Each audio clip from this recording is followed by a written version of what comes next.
बेहोश आदमी में और नींद में सोए हुए आदमी में कोई अंतर नहीं होता है। दोनों बेहोश हैं, दोनों को होश नहीं है। बेहोश आदमी कुछ जान नहीं रहा, समझ नहीं रहा, तो सोया हुआ आदमी भी कुछ जान नहीं रहा, समझ नहीं रहा। आत्मा का स्वभाव है ज्ञान और दर्शन। क्या है? ज्ञान और दर्शन। लेकिन जब इंसान सोता है तो ना ज्ञान होता है ना दर्शन होता है। कुछ लोग होते हैं जो आंख बंद करके सोते हैं, आंख खोल के सोते हैं। आंख बंद करके तो सभी सोते हैं। कुछ लोगों की आपने देखा नींद में आंखें आधी खुली रहती हैं, लेकिन वो आंखें खुली हुई होने के बाद भी उन्हें कुछ दिखता नहीं है।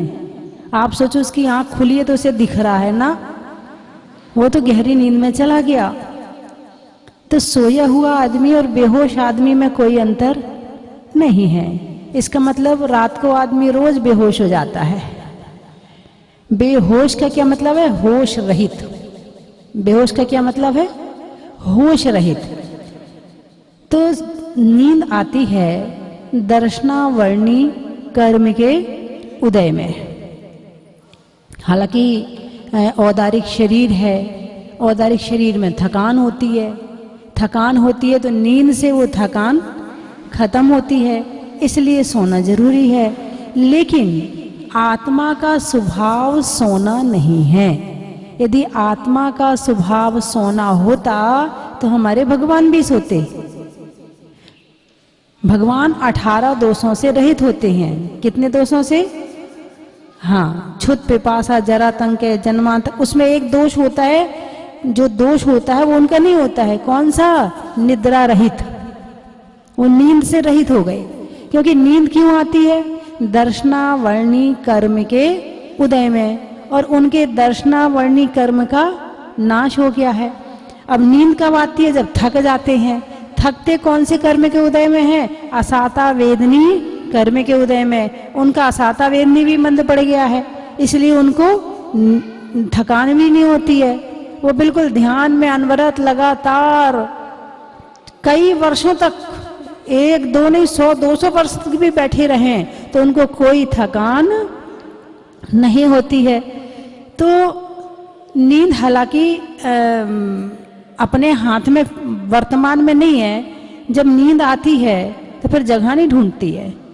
सोने वाला तो प्रवचन में भी सो लेता है। नहीं, आपकी बात नहीं कर रही हूं।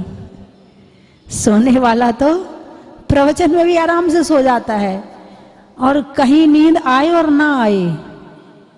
अरे बोलिए ना, मेरे प्रवचन में नींद आती है आपको? नहीं आती है, लेकिन कहीं कहीं तो आ जाती है।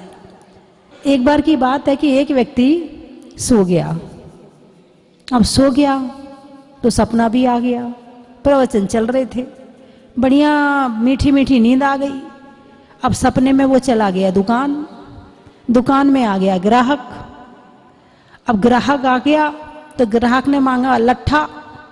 क्या मांगा? लट्ठा। बोले भाई ये लट्ठा क्या भाव का है? बोले इतने रुपए मीटर है। बोले इतने नहीं, इतने दे दे। बोले नहीं, इतने दूंगा। बोले चल तेरी ना मेरी, चल इतने में ले ले। बोले ठीक है, फाड़ दे। उसने सामने वाले का कुर्ता उठाया और फाड़ दिया। और सामने वाला तो नाराज। मैंने तेरा क्या बिगाड़ा? बोल, तेरे कुछ कहा? झगड़ा किया? तेरी निंदा की? बुराई क्या किया मैंने? तूने मेरा कुर्ता क्यों फाड़? तू शांत रहे, मैं तुझे 2 कुर्ते का कपड़ा दूंगा और सिलवा के दूंगा, तू अभी चुप हो जा। अब वो घूस दे के उसे चुप कर रहा है। तो नींद कहीं भी आ जाती है? आपने पशु पक्षियों को देखा? वो लेट के नहीं सोते हैं।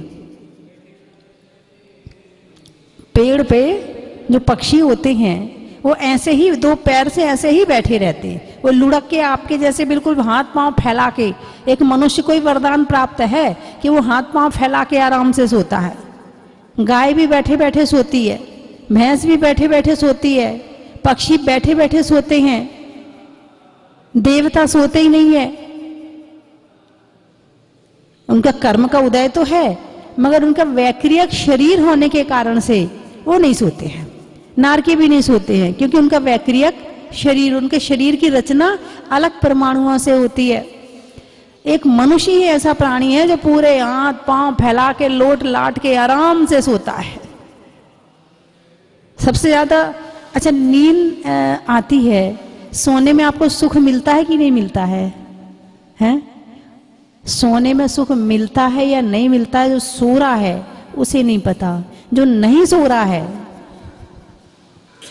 जिसको नींद नहीं आ रही है, उससे पूछो सोने का सुख क्या होता है, वो कहेगा भाई साहब बहुत दुखी हो। क्यों दुखी हो? नींद नहीं आती है।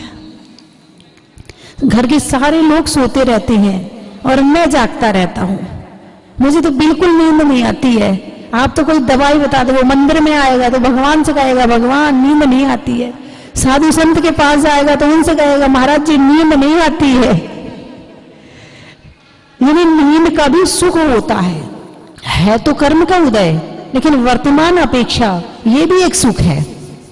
नींद नहीं आना दुख है और नींद आना आपकी दृष्टि में, अरे बोलिए ना, सुख है। भगवान से भी क्या मांगते? भगवान नींद नहीं आती है। अब भगवान खुद नहीं सोते हैं क्या? भगवान खुद ही नहीं सोते हैं और उनसे मांग रहे कि मुझे नींद आ जाए, आशीर्वाद मिलेगा? भगवान की भक्ति हमारे दुखों को दूर करती है, वो बात अलग है। अब दुख आपका कोई सा भी हो सकता है, नींद नहीं आना भी दुख है, वो पुण्य से ठीक हो जाए वो बात अलग है। तो नींद में इंसान बेहोश हो जाता है, उसे कुछ भी पता नहीं चलता है। जब दीक्षा लेते हैं तो मैंने प्रैक्टिकल किया है, जो जितना ज्यादा खाता है उसे उतनी ज्यादा नींद आती है, और जो जितना कम खाता है उसे नींद भी कम आती है। जब मैं 2 टाइम खाती थी तो दोपहर में भी आराम से सो लेती थी और रात को 9 साढ़े 9 बजे भी आराम से सो जाती थी, सुबह उठती थी आराम से। और जब से दीक्षा ली और 1 टाइम आहार किया है, नींद भी आधी हो गई अपने आप ही आधी हो गई। आराम से सुबह 4 बजे नींद खुल जाए, आराम से रात को देर तक सो। मतलब जो पहले वाली नींद के प्रति गहराई थी वो गहराई नहीं है। पहले बड़ी गहरी नींद आती थी, बड़ा मतलब पेट में जब अन्न होता है ना तो कहते हैं अन्न का भी नशा होता है, ऐसा कहते कि नहीं कहते हैं? अन्न का भी नशा होता है और नशा होता है तो नींद आ जाती है। तो यदि आप नींद कम करना चाहते हो तो भोजन कम करो, नींद कम हो जाएगी। और कुछ लोगों की नींद तो ऐसी होती है, एक भाई साहब बता रहे थे, बोले जब मैं हॉस्टल में पढ़ता था और कई बार तो 2-2 दिन तक लगातार सोए रहता था, 2-2 दिन तक। तो जब नया हॉस्टल में गया और मैं सुबह नहीं उठा, 9 बज गए, 10 बज गए, 11 बज गए, तो आसपास के लोगों को बड़ा मतलब हुआ कि क्या हुआ, इसको क्यों नहीं उठ रहा है, क्योंकि ये सामान्य बात नहीं कि कोई 2 दिन तक सो जाए। तो लोगों ने दरवाजा खटखटाया, उसने फिर भी नहीं खोला, गहरी नींद इतनी थी कि फिर भी नहीं खोला। तो गर्मी के दिन थे तो लोगों ने फिर खिड़की के पास गए, खिड़की के पास फिर उसने आवाज, सबने आवाज लगाई, वो फिर भी नहीं उठा। फिर एक बांस लेके आए और बांस डाला खिड़की में, फिर उसको हिलाया, बोले उठ, तब जाके उठा। तीव्र दर्शनावनी कर्म का उदय हो तो नींद भी तीव्र आती है, इतनी गहरी आती है कि उसको भी मतलब वो खुद के कंट्रोल में नहीं होता। नींद का मतलब है इंसान खुद के कंट्रोल में नहीं है, और नींद पर जिसने विजय प्राप्त कर ली बहुत बड़ी बात है। ये मत समझना कि आजकल के बच्चे रात में जाग के पढ़ते हैं तो उन्हें विजय प्राप्त कर ली है, ये तो गलत हिसाब है। जो बच्चे आजकल रात में जागते हैं और दिन में सोते हैं, ना रात में पढ़ते हैं ना दिन में पढ़ते हैं, न रात में पढ़ाई होती है और न दिन में पढ़ाई होती है। पढ़ाई का मुहूर्त तो होता है रात को 9 बजे सो जाओ, सुबह 3 बजे उठ जाओ, 3 से 6 में जो पढ़ाई करोगे वो पढ़ाई आपकी जो 6 घंटे 8 घंटे में पढ़ाई होने वाली थी वो पढ़ाई आपकी 3 घंटे में हो जाएगी। क्योंकि दिमाग को भी क्या चाहिए? शांति चाहिए, दिमाग को भी आराम चाहिए, दिन भर का थका हुआ दिमाग, उसके बाद तुम रात को जाग रहे हो, तुम नींद ही भगाते रहोगे चाय पी पी के, पढ़ाई नहीं होगी तुम्हारी। और जब तुम सो लोगे, थकान शांत हो जाएगी, तो उसके बाद फिर आराम से पढ़ाई भी हो जाएगी। आजकल के बच्चे डिप्रेशन में आ रहे हैं। क्यों आ रहे हैं? क्यों आ रहे? क्योंकि उनका ना तो खाना सही है और ना सोना सही है। खाना और सोना व्यवस्थित होना बहुत जरूरी है। जिसका खाना और सोना व्यवस्थित नहीं है, उसको अनेक बीमारियां बचपन से ही पकड़ लेंगी। और बचपन से ना पकड़े तो थोड़ा सा बड़ा हो जाएगा तो समझ, तभी से पता चल जाएगा कि जिसका खाना सही नहीं, उसका पेट सही नहीं, जिसका सोना सही नहीं, उसका पेट भी सही नहीं और दिमाग भी सही नहीं। जब पेट खराब रहता है तो दिमाग कहाँ रहता है? अरे बोलिए ना, सुस्ती भी बनी रहती है और पेट में, आज पेट में ऐसा लग रहा है, आज पेट में ऐसा लग रहा है, आज काम भी करोगे तो पेट ही पकड़ के बैठोगे, है ना। तो भोजन सही होना चाहिए, सही समय पे हो और सही हो। सही का मतलब ये जो आजकल के फास्ट फूड आते हैं वो नहीं खाना चाहिए, उससे पेट बहुत जल्दी खराब होता है, क्योंकि वो होते हैं चिकने चिकने मैदे से बने हुए, और मैदा पेट में आंतों में जाके चिपक जाती है। अब जब चिपक जाएगी तो पेट का साफ होना, क्योंकि सांस अंदर गई है, दूसरी सांस कब आएगी? दूसरी सांस कब आएगी? जब पहली बाहर निकलेगी।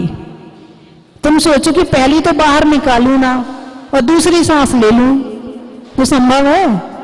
नहीं है। ऐसे ही पेट है, पेट भी जब तक साफ नहीं होगा तब तक तुम्हारा मन भी साफ रहने वाला नहीं है। पेट बिल्कुल सबसे जरूरी चीज है, पेट से ही दिमाग चलता है। जिसका पेट बिल्कुल ठीक रहता है उसका दिमाग भी ठीक रहता है। और नींद, भोजन और नींद सबसे जरूरी चीज है वर्तमान में आप लोगों के लिए, इंसान के लिए। हालांकि इस पर विजय प्राप्त करनी चाहिए और करना भी है, भगवान बनने के लिए इस पर विजय प्राप्त करना भी जरूरी है। लेकिन जब तक जिस स्थिति में आप रह रहे हो उस स्थिति में, लेकिन उतना नहीं सो जितना कि आपको लगता है, उतना सो जितना जरूरी है, उतना खाओ जितना जरूरी है, और उतना सो जितना जरूरी है। ना ज्यादा सो और ना ज्यादा खाओ। ज्यादा सोओगे तो भी शरीर खराब हो जाएगा और ज्यादा खाओगे तो भी शरीर खराब हो जाएगा। हर चीज की लिमिट होती है और लिमिट के अंदर होगा तो सारा सही सिस्टम चलेगा, और लिमिट में नहीं होगा तो सिस्टम सही चलने वाला नहीं है। तो बात चल रही है नींद की। रात को देर तक नहीं जागना चाहिए। और आजकल तो वो छोटे छोटे से बच्चे होते हैं ना, जन्म लेते हैं, जो आया वही जगह देता है, जो आया वही जगह देता है। छोटे बच्चों को 22 घंटे सोना जरूरी है। वो पेट से निकल करके अभी अभी बाहर आए हैं। अंदर का वातावरण, पेट के अंदर का वातावरण कुछ और था, बाहर का वातावरण कुछ और है। नींद के माध्यम से वो एडजस्ट करते हैं सभी बच्चे। तो उसमें भी आजकल के बच्चे नहीं सोते। हाँ, बताते हैं आके महिला, बोले माता जी बच्चों को सोना तो चाहिए, लेकिन हमारा ये तो बिल्कुल नहीं सोता है। सुबह जल्दी जाग जाएगा या पूरी रात रोएगा या कम सोएगा, कम सोएगा शरीर कमजोर रह जाएगा, बीमारियां हो जाएंगी। ये कुछ चीजें दोष भी हैं, मगर उन दोषों को अभी कंट्रोल करना भी जरूरी है कि उन दोषों के साथ में उसको कंट्रोल करके कैसे जिए, इस बात का ज्ञान भी जरूरी है। तो हमारे मुनिराज हैं, कहाँ रहते हैं? जंगल में रहते थे। कहाँ रहते थे? जंगल में रहते थे। वहां कोई महल नहीं था, वहां कोई मकान नहीं था। जंगल में कुछ लेके थोड़ी जाते थे कि भाई चलो राजा महाराजा ने दीक्षा ली है तो राजा महाराजा हैं इसलिए उनके लिए जंगल में एक महल बनवा देते हैं, अच्छा सा पलंग डलवा देते हैं और गद्दा लगवा लेते हैं, महाराज बन गए तो क्या हुआ, अब उनको तकलीफ तो होगी ना, इसलिए वहां पर थोड़ी सी व्यवस्था कर देते। ऐसा कभी आपने किसी शास्त्र में पढ़ा क्या? नहीं पढ़ा। 22 परिसय में से 2 परिसय ऐसे होते हैं जो चुभने वाले होते। एक तो है शय्या परिसय और एक है तृण स्पर्श परिसय।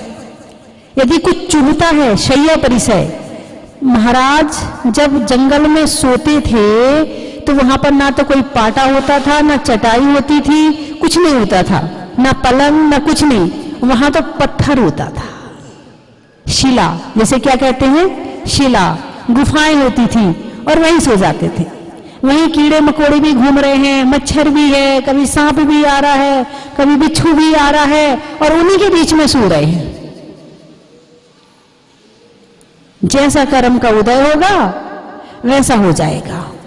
और यहां तक पढ़ा है ज्ञानार्णव ग्रंथ में, जब 22 परिसय का वर्णन आया कि जो खप्पर के टुकड़े होते हैं ना, टुकड़े, मटके के टुकड़े, जो मिट्टी का मटका होता है उसके टुकड़े, खप्पर के टुकड़े, उस पे सो जाते थे। एक एक पत्थर चुभ रहा है, लेकिन जब नींद आती है ना, नींद ना देखे टूटी खाट, क्या नींद ना देखे टूटी खाट, भूख ना देखे जूठा भात, और काम ना देखे जात कुजात, जो वर्तमान में दिख रहा है, काम ना देखे जात कुजात, और एक लाइन और है, और प्यास ना देखे धोबी घाट। जब प्यास लगे और जोर की प्यास लग जाए और धोबी कपड़ा धो रहा है वहां पे और प्यास ज्यादा लगी हो, प्राण कंठ तक आ गए हो, तो वो पानी पीने भी तैयार हो जाता है। महाराणा प्रताप को जब वो जंगल में गए थे तो उन्होंने क्या किया था, भूख लगी थी तो क्या किया, कई दिन तक भोजन नहीं मिला, फिर क्या किया उन्होंने, घास की रोटी बनाई। किसकी? घास की रोटी बनाई। वहां अन्न नहीं था, घास था, घास को ही उठा लिया, पत्थर में पीस लिया, उसी की रोटी बनाई।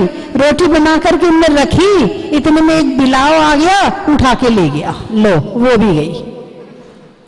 इतनी भूख लगी थी, इतनी भूख लगी थी, इतनी भूख लगी थी कि घास की रोटी खाने भी तैयार हैं, लेकिन किस्मत में वो भी नहीं है। तो भूख ना देखे जूठा भात।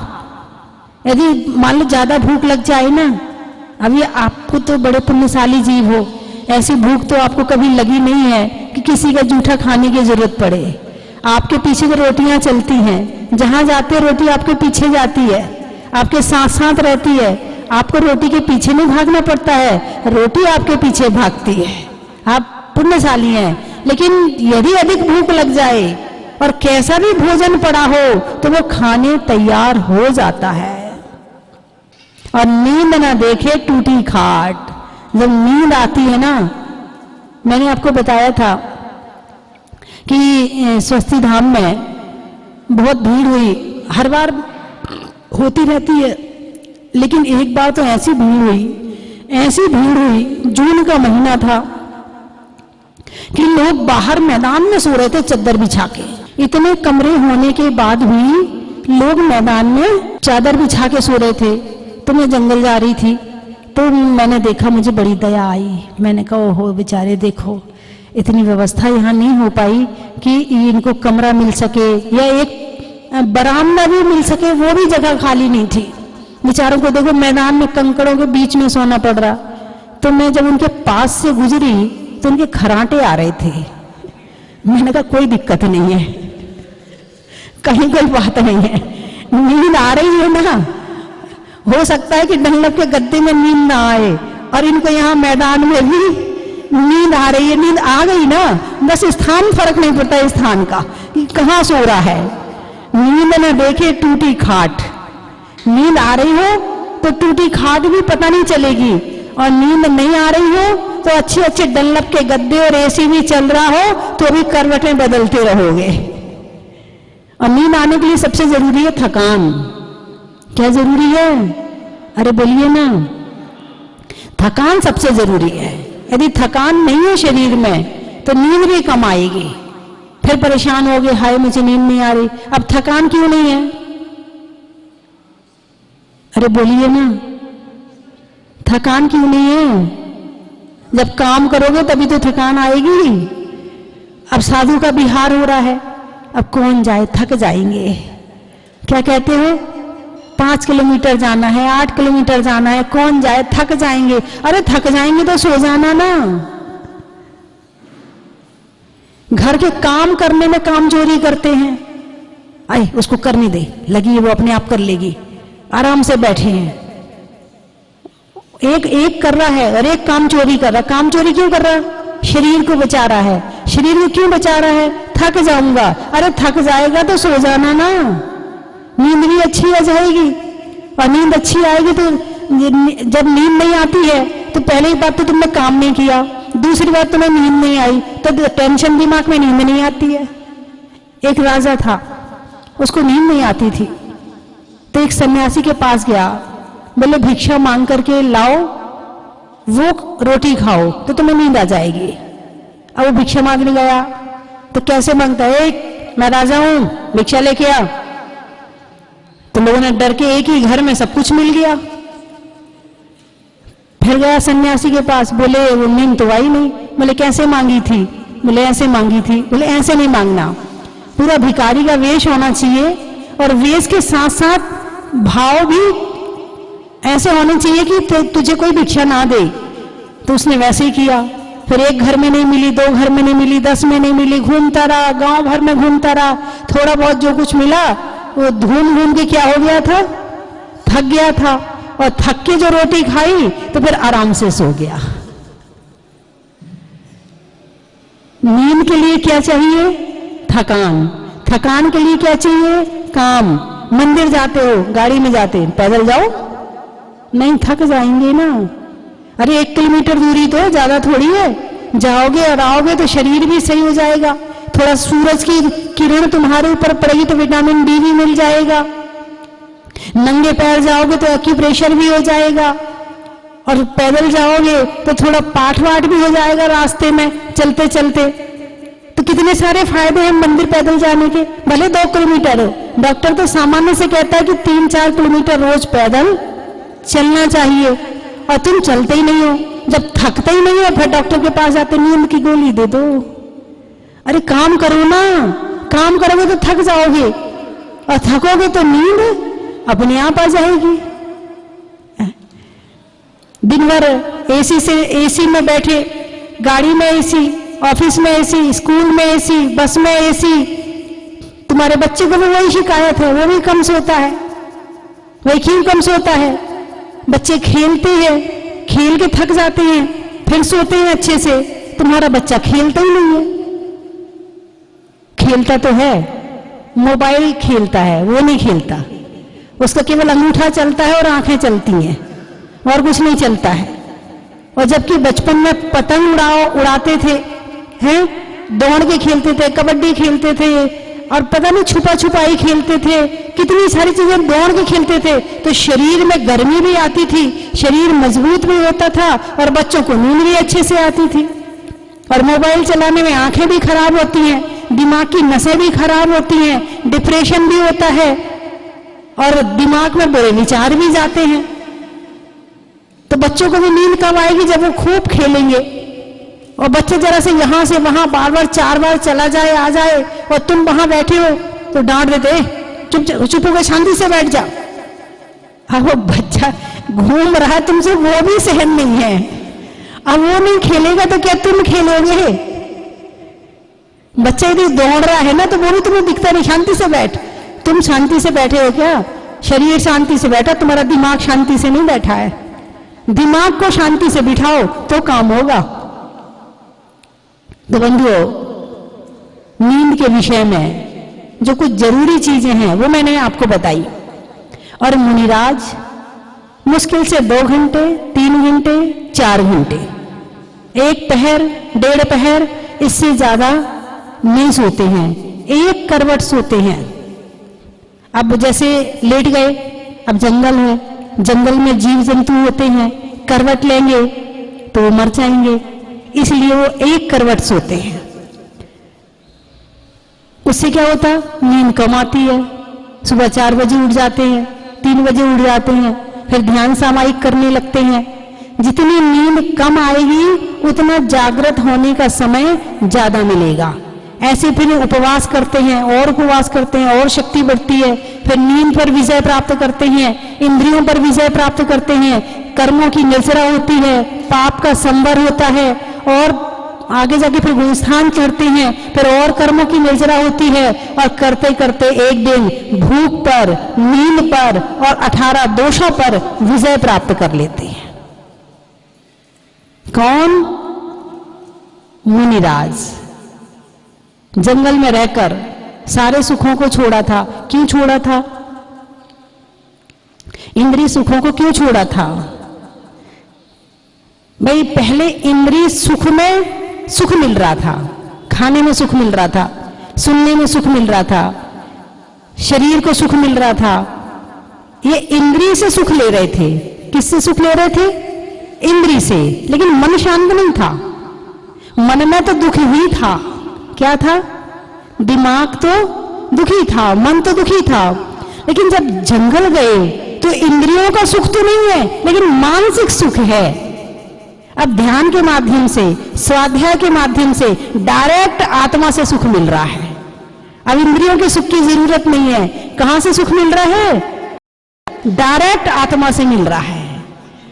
जो इंद्रियों के सुख में पड़ा रहता है वो इस सुख से वंचित रह जाता है। जो इंद्रियों के सुख को कम करके धर्म करना शुरू कर देता है उसको अतीन्द्रिय सुख, आत्मा का सुख, धर्म का सुख मिलना शुरू हो जाता है। अब आप यहां बैठे हैं, गर्मी लग रही नहीं लग रही?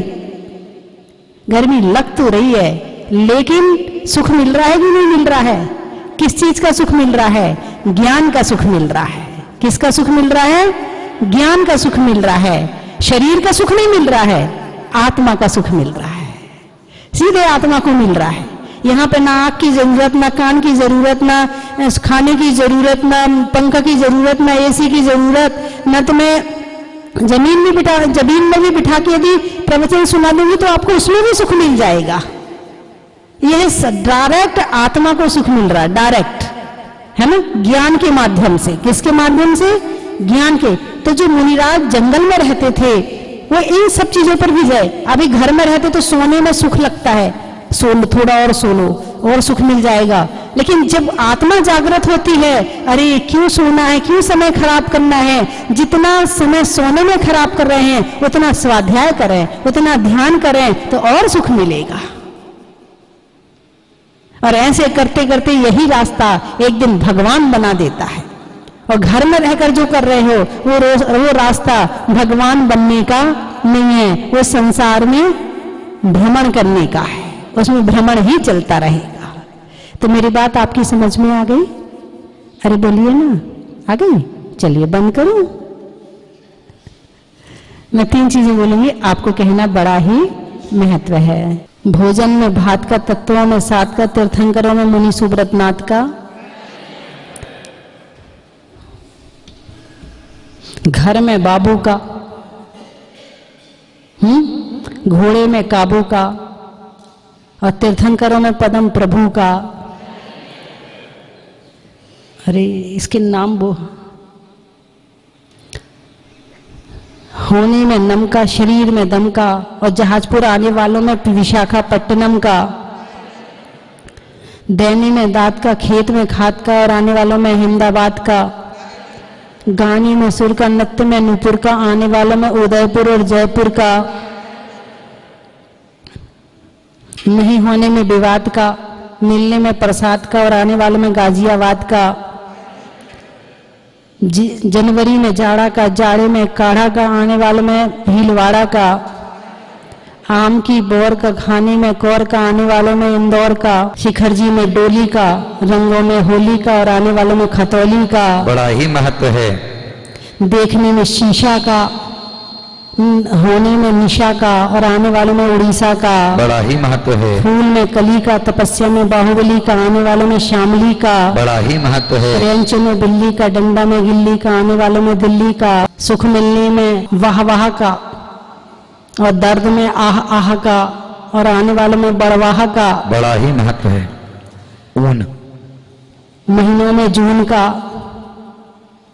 महीनों में जून का, जून का, और शरीर में बोलो खून का, शरीर में खून का, महीनों में जून का और आने वालों में ऊन का। बड़ा ही महत्व है। जेब में मनी का, थैले में तनी का और आने वालों में जर्मनी का। बड़ा ही महत्व है। गाने में गला का, करने में भला का और आने वालों में टूंडला का। बड़ा ही महत्व है। भोजन में बरा का, रंगों में हरा का और आने वालों में जावरा का। बड़ा ही महत्व है। बच्चों में प्यार का, महिलाओं में हार का और दिल्ली में सरिता विहार का। बड़ा ही महत्व है। गर्मी में घड़ा का, भोजन में बड़ा का, आने वालों में नोएडा का। बड़ा ही महत्व है। पान में चूना का, अनाज में चना का और आने वालों में पूना का। बड़ा ही महत्व है। मसाला में खड़ा का, तौलने में धड़ा का और आने वालों में सागवाड़ा का। बड़ा ही महत्व है। रहने के लिए धरा का, रंगों में हरा का और आने वालों में आगरा का। बड़ा ही महत्व है। ट्रेन में टीटी का, घर में बेटी का, आने वालों में गुवाहाटी का। बड़ा ही महत्व है। साड़ियों में साटन का, खिड़की में कॉटन का और आने वालों में झालरा पाटन। मैं चार में आकर इस पुस्तिका का जयकारा लगाएंगे। गुरु मां फर्ती दूसरे की दृष्टि ये मुरझाए और नवजीवन दे देती है। गुरु मां फर्ती दूसरे की दृष्टि ही मुरझाए और नवजीवन दे देती है। गुरु मां फर्ती दूसरे साधन की वाणी ही गुरुजन को सुलझा देती है। गुरु मां इस पर मात्र से जीवन ऐसा तो कार्य में संभव हो जाता है।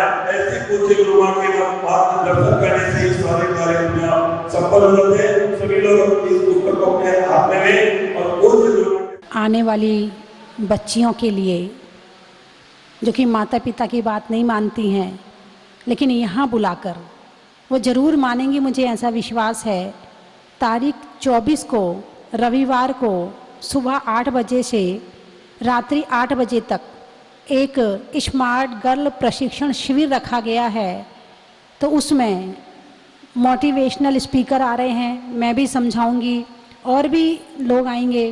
तो ऐसे विषयों पर चर्चा की जाएगी कि आपकी लड़कियां यदि बाहर पढ़ने भी जाती हैं तो वो अपनी सुरक्षा कैसे कर सकें, इस बात की जानकारी, और भी जीवन में जो बहुत ज़रूरी चीज़ें हैं इस बात की जानकारी उन लड़कियों को दी जाएगी 14 वर्ष से लेकर, और लड़कियां जितने वर्ष तक की हैं उनके लिए ये शिविर है। सभी लड़कियां इसमें आमंत्रित हैं। यदि आप अपने बच्चों का भला चाहती हैं तो उन्हें लेकर के जरूर आएं। बोलिए 24वें भगवान की।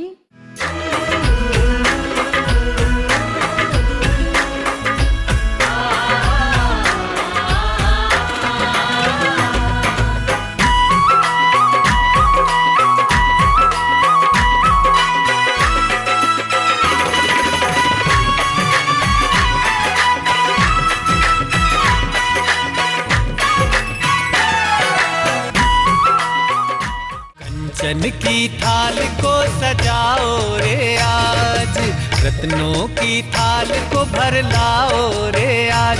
आओ आओ करे रे गुणगान आरती भगवन की। आओ आओ करे गुणगान आरती भगवन की। आओ आओ करे रे गुणगान आरती भगवन की।